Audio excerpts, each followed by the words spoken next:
dans ce domaine, il n'y a pas de profane quand on vit dans un milieu culturel et artistique. Je crois qu'ici, ce qui est important, c'est la compréhension, parce que c'est une communication au niveau de l'image, du son et au niveau des dialogues. Ça, vous pouvez lire et comprendre et vous laisser influencer par l'âme d'un peuple, l'âme de l'expression culturelle de tout un peuple. Alors c'est pourquoi je crois que c'est très important que ce genre d'assemblée se passe pour qu'on puisse voir autre chose et pouvoir faire autre chose qui pourront véhiculer notre identité, notre âme à travers le monde. Vous savez que l'acteur culturel a une mission, ça on le dit toujours. Nous ne sommes pas des acteurs culturels avec le titre seulement acteur culturel, mais nous devons véhiculer le futur, nous devons véhiculer la pensée, nous devons véhiculer la sensibilité, nous devons créer une nouvelle forme de réflexion, nous devons voir comment créer une révolution culturelle et aider nos populations à se voir, à se sentir, à se connaître et à conquérir leur fierté à travers ce que nous leur montrons. Et je crois que ça, c'est la mission qui est allouée à tout acteur culturel, à tout artiste, que ce soit musicien, cinéaste, comédien ou metteur en scène, et même au niveau des auteurs. Et cette mission, qui est très difficile, doit être comprise par l'ensemble des autorités et des grands décideurs pour qu'on puisse enfin mener cette nation vers d'autres sphères à travers le monde. Et voilà ce que j'appelle la mission culturelle d'aujourd'hui. Vous savez, la tradition orale a été plus ou moins négligée parce que cette tradition a été toujours bloquée par cette forme d'expression occidentale. Parce que dès les débuts de notre école, nous avons appris à lire Molière, à écrire nos scénarios copiés à la manière dont les Occidentaux écrivent le scénario, les découpages techniques, la façon de faire la mise en scène et tout ce qui devrait exprimer les profondeurs culturelles d'un être est totalement bafoué. Aujourd'hui, notre langage doit s'appuyer sur ce qui véhicule notre histoire. Parce que vous devez remarquer que regarder un film est très différent que d'écouter un griot qui parle de ton histoire, qui parle de toi.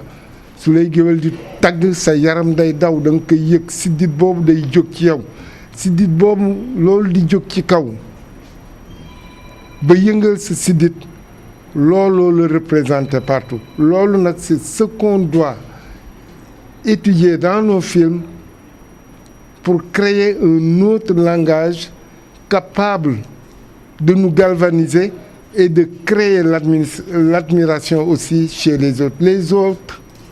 Les autres peuples doivent fournir l'effort que les Africains ont fourni pour les comprendre. Donc il faut aller vers eux. Ce film, ce truc italien, j'y ai pensé, j'ai dit que mais les Italiens, ils parlent trop. Donc, je crois que traduire la tradition orale en italien pourrait nous faire découvrir autre chose. Et heureusement, ils ont beaucoup aimé cette expression et je crois qu'il fait partie des premiers pays qui a décidé maintenant de coproduire avec le Sénégal. Et ça a été en Allemagne aussi, parce que le film s'intitule Der Gesang des Gewehr.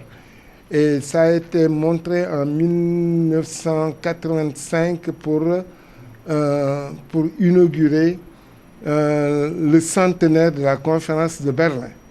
Parce qu'il y avait une forte réunion où l'on devait parler du nègre, de l'Afrique divisée et consort. Mais lorsqu'on a montré des extraits de cette pensée, à l'époque j'étais très jeune, ça a un peu changé le courant des débats. Et c'est ça que nous devons continuer. Aujourd'hui, l'Amérique se pose des questions. Est-ce qu'il faut faire ce film en Afrique ou bien le faire aux États-Unis? Il faut le faire aux États-Unis. Il faut enseigner l'Américain à exprimer son histoire. Il faut qu'il sente ce que lui a légué ses ancêtres en anglais, en slang, leur langue afro-américaine. Et c'est à partir de là-bas qu'on pourrait découvrir cette négritude qui est cachée en eux. Oui, j'aurais bien voulu que l'État comprenne cela parce qu'il investit dans plusieurs industries. Bon, il paraît que l'État a donné 2 milliards pour le cinéma, mais ce qui est en train de se passer est que dans tous les festivals où le cinéma sénégalais a été primés ne sont pas des cinéastes réellement sénégalais.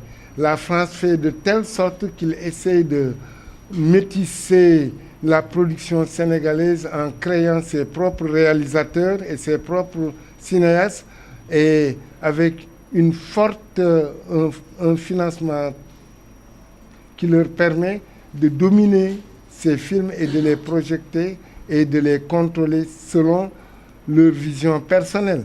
Et je crois qu'il est temps maintenant qu'on ne soit plus obligé de réaliser des films sur commande ou bien de réaliser des navets. C'est bien de réaliser des navets, mais il faut qu'ils soient des navets que nous pouvons nous autres consommer et que nous avons récoltés dans nos propres jardins maraîchers. Il est temps que l'État se réveille. Depuis plus de 7 ans, il nous parle de ces moyens financiers, de ces 2 milliards, mais j'ai l'impression que ces 2 milliards sont passés ailleurs. Ils en prennent un peu pour coproduire avec la France et la France dit les films sénégalais avec un réalisateur franco-sénégalais. Nous ne voulons pas de ça. Nous voulons que le cinéma sénégalais s'exprime dans son propre langage avec des cinéastes sénégalais.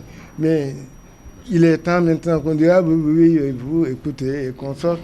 Ils doivent apprendre qu'ils ont une mission à travers le monde et que nous avons cette mission comme tout autre homme politique qui va négocier des fonds quelque part dans le monde. Nous avons besoin de négocier et d'implanter notre âme à travers les âmes des autres. Nous en avons assez de vivre dans ce couloir des âmes torturées et dominées et aller vers la mort de notre culture.